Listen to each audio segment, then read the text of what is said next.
Quatre Césars prestigieux, plus de 50 ans de règne absolu sur le sommet du cinéma français. Mais au moment de fermer les yeux pour l'éternité, la déesse du grand écran, Nathalie Baye, a emporté avec elle un secret douloureux qu'elle avait farouchement caché au public. Une bataille solitaire dans l'obscurité qu'aucun scénario de film ne pourrait jamais décrire avec autant de cruauté. Bienvenue sur Icône et Silence, la chaîne où nous prenons le temps d'écouter les vérités enfouies derrière les sourires de nos légendes. En ce sombre mois d'avril 2026, le cœur du cinéma français a raté un battement. Depuis un appartement silencieux au cœur de Paris, la nouvelle s'est répandue, laissant toute une nation dans la stupeur. Nathalie Baye, l'incarnation éternelle de l'élégance française, s'en est allée à l'âge de 77 ans. Pendant plus d'un demi-siècle, le public s'est habitué à une Nathalie radieuse, une femme au sourire mystérieux et au regard inébranlable, qui semblait capable de traverser toutes les tempêtes de la vie. Cependant, derrière cette auréole éblouissante, derrière les éloges de l'élite artistique et les tapis rouges éblouissants, se cachait une femme qui apportait seule des blessures impossibles à guérir. Comment une icône aussi lumineuse a-t-elle pu choisir de terminer son voyage dans un silence presque absolu? Quelles zones d'ombre ont été dissimulées derrière cette grâce imperturbable que nous admirions sur les écrans jusqu'à ces tout derniers instants? Nathalie Baye a gardé un secret déchirant. Elle menait une lutte féroce contre la dévastation de la maladie, tout en fuyant les fantômes d'un passé obsédant. Les spectateurs l'ont vue pleurer dans ses rôles tragiques, mais très peu savaient que dans la vraie vie, elle avait dû fuir l'homme qu'elle aimait, à en perdre la raison, simplement pour ne pas sombrer avec lui. Elle a dû dissimuler une enfance difficile, marquée par une dyslexie sévère et le besoin de partir très jeune à Monaco pour la danse, se forgeant une armure de perfection pour survivre. Son départ n'est pas seulement la perte d'une légende, mais la chute d'un voile soigneusement maintenu pendant des décennies. Aujourd'hui, nous allons comprendre les larmes invisibles que Nathalie Baye a portées jusqu'au bout du chemin. Mais pour saisir la grandeur de cette femme qui a protégé sa dignité jusqu'à la fin, il nous faut impérativement remonter le temps. Comment une petite fille incomprise a-t-elle pu conquérir la France entière alors que son propre cœur commençait déjà à se briser? Pour comprendre l'immense vide que laisse Nathalie Baye, il faut d'abord se replonger dans l'âge d'or du cinéma d'auteur français. Dans les années 70 et 80, elle n'était pas seulement une actrice douée, elle était le visage même d'une France moderne, à la fois intellectuelle, libre et profondément humaine. Les spectateurs voyaient en elle une femme authentique, capable de transmettre les émotions les plus complexes par un simple regard ou un silence bien placé. Sa rencontre avec le légendaire François Truffaut pour le film La Nuit américaine a marqué le véritable début de son ascension fulgurante. Le grand réalisateur a immédiatement perçu l'intelligence émotionnelle de cette jeune femme au jeu si naturel, si peu théâtral, qui contrastait avec les stars de l'époque, avec des œuvres inoubliables comme La Balance ou Une étrange affaire. Elle a conquis non seulement le cœur du grand public, mais aussi le respect absolu et unanime de l'industrie cinématographique. Chaque apparition sur le grand écran était perçue comme une leçon de justesse, lui permettant de remporter 4 prestigieux Césars au cours de son immense carrière. Elle est devenue la muse des plus grands créateurs, collaborant avec des maîtres comme Jean-Luc Godard et même plus tard avec le célèbre Steven Spielberg. Portant avec elle cette élégance naturelle qui définit si bien le rayonnement de la culture française à travers le monde. Mais derrière cette façade de perfection absolue et de maîtrise professionnelle incontestable, se cachait une toute autre réalité. L'histoire d'une petite fille qui avait longtemps cru qu'elle ne trouverait jamais sa place dans la société. Ce que la plupart de ses admirateurs ignorent complètement, c'est que la vie de cette icône a commencé dans un foyer d'artistes peintres bohèmes, un environnement certes créatif mais profondément instable et souvent déroutant pour une enfant. Nathalie a grandi avec le sentiment douloureux et constant d'être en perpétuel décalage, écrasée par le fardeau silencieux d'un trouble d'apprentissage sévère, la dyslexie. À une époque en France où ce trouble neurologique était encore très mal compris et souvent confondu avec un manque d'intelligence, la jeune fille a atrocement souffert sur les bancs de l'école. Les mots écrits, qui allaient miraculeusement devenir plus tard ses outils de travail les plus précieux dans l'apprentissage de ses scénarios, étaient alors pour elle d'effroyables ennemis. Cette douleur intime, ce sentiment persistant d'illégitimité intellectuelle, l'a poussée à fuir le système scolaire classique de manière très précoce. À l'âge tendre de 14 ans, elle a pris une décision radicale qui allait bouleverser le cours de son destin.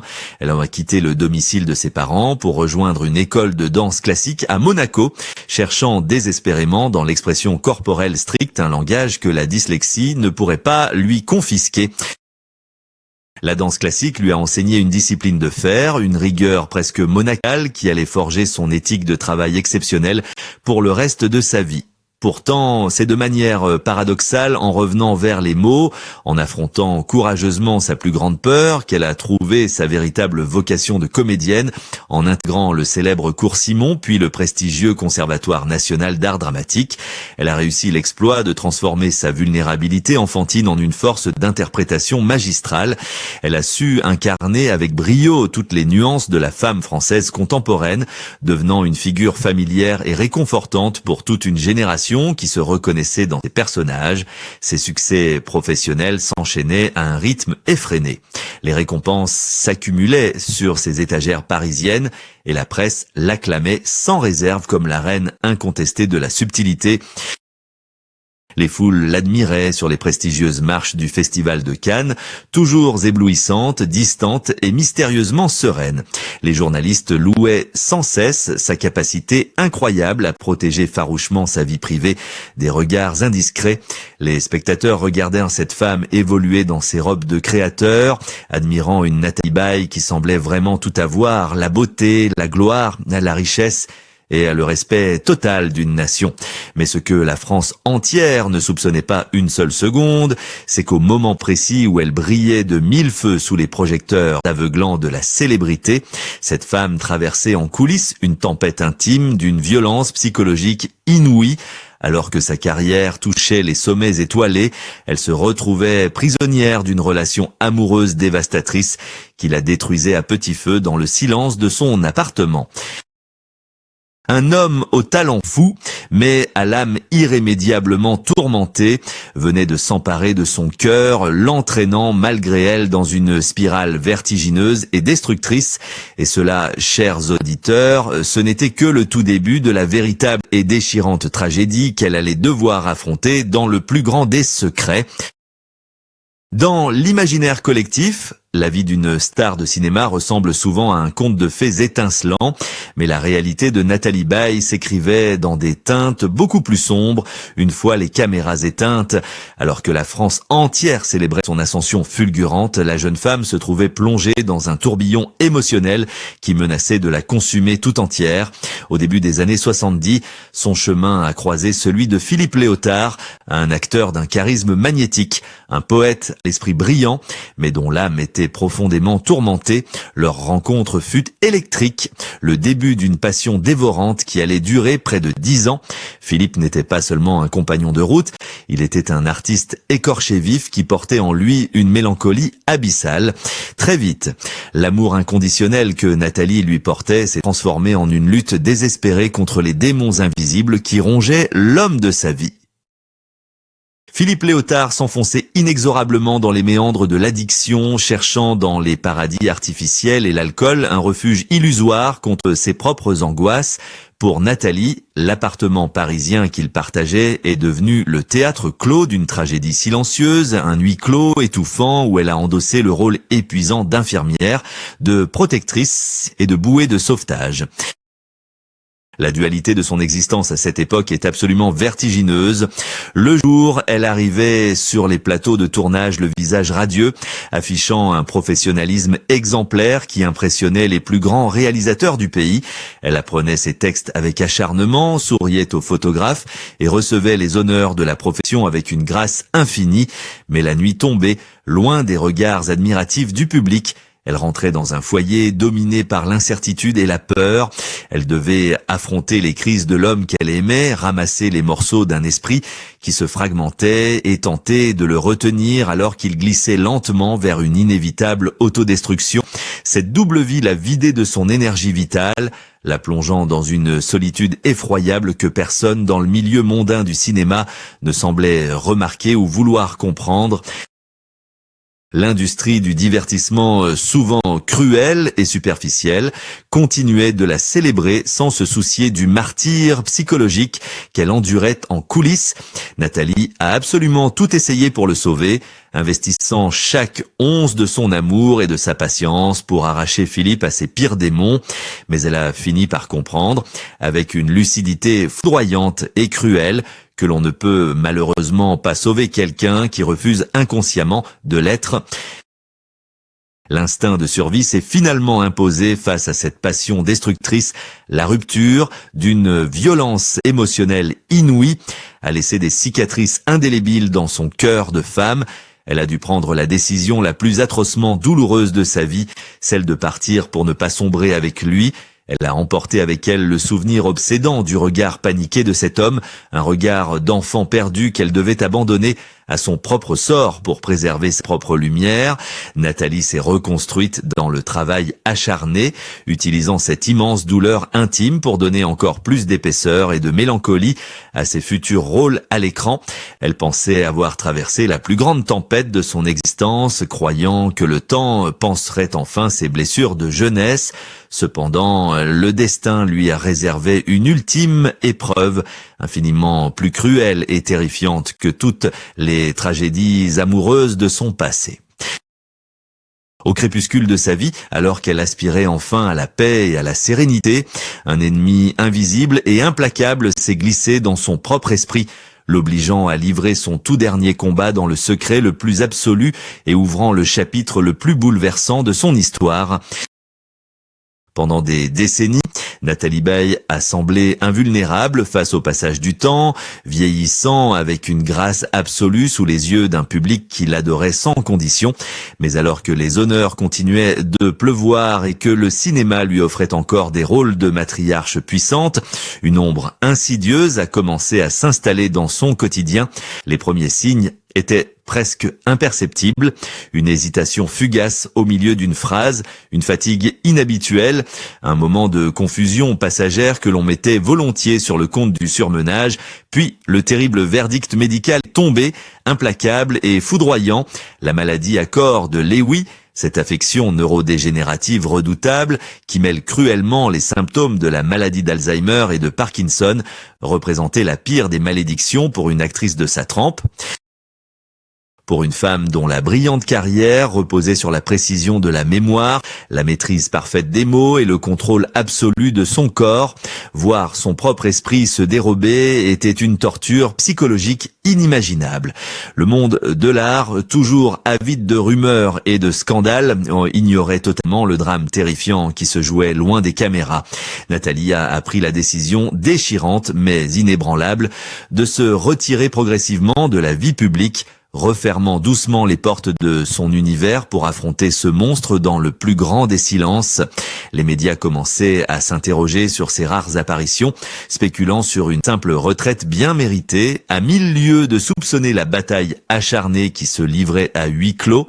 Elle refusait catégoriquement que la pitié vienne ternir l'image de la femme forte et majestueuse qu'elle avait mis toute une vie à construire à la sueur de son front.